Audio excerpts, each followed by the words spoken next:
നമ്മളിപ്പോൾ ഉള്ളത് കോട്ടയം ജില്ലയിൽ പാലാരൂപതയുടെ കീഴിലുള്ള കുറുവിലങ്ങാട് പള്ളിയിലാണ്. കേരളത്തിലെ തന്നെ ഏറ്റവും പുരാതനമായ ഈ ദേവാലയം പണി കഴിക്കപ്പെട്ടത് AD 105-ലാണ്.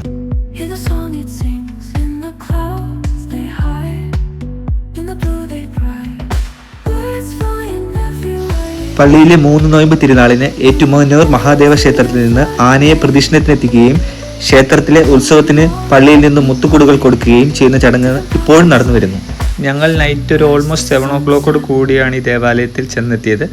അതിനുശേഷം നമ്മൾ അത്യാവശ്യം നല്ല ഫൂട്ടേജ് ഒക്കെ ഷൂട്ട് ചെയ്യാൻ പറ്റി. കാരണം എന്താ വെച്ചാൽ ആ സമയത്ത് അത്രയധികം ബിസി ഒന്നും ഉണ്ടായിരുന്നില്ല. പിന്നെ നിങ്ങൾ ഈ ദേവാലയത്തിൽ പോകാൻ ഉദ്ദേശിക്കുന്നുണ്ടെങ്കിൽ മോർണിംഗ് ഒരു 10 o'clock to നൈറ്റ് 6 o'clock എത്തിപ്പെട്ടാൽ നിങ്ങൾക്ക് ഈ മ്യൂസിയം എല്ലാം നിങ്ങൾക്ക് കാണാൻ സാധിക്കും. ഞങ്ങൾ പോയപ്പോൾ അത് ഓൾറെഡി ക്ലോസ് ആയിരുന്നു. അതുകൊണ്ട് എനിക്ക് അതിൻ്റെ ഉള്ളിലെ ഫൂട്ടേജസുകളോ അതിനെപ്പറ്റി കൂടുതലൊന്നും എടുക്കാൻ സാധിച്ചില്ല.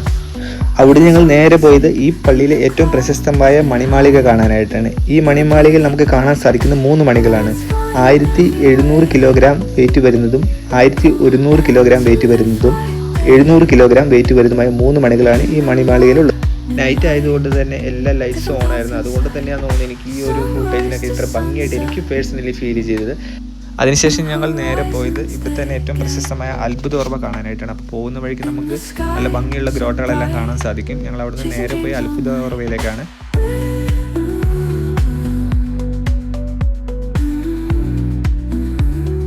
ഇപ്പോൾ നമുക്കത് നേരിട്ട് അവിടുന്ന് നമുക്ക് വെള്ളം കോരാനൊന്നും പറ്റില്ല. അത് ഓൾറെഡി അതൊരു പൈപ്പിൽ കണക്റ്റഡ് ആണ്. നമുക്ക് അവിടുന്ന് ഗ്ലാസ് വഴി നമുക്ക് വെള്ളം എടുത്ത് കുടിക്കാം. അത് ഞങ്ങൾ ഫാമിലി എല്ലാവരും കുടിച്ചു. ഒത്തിരിയധികം സാക്ഷ്യപത്രങ്ങളെല്ലാം നമുക്കിവിടെ കാണാൻ സാധിക്കുന്നു.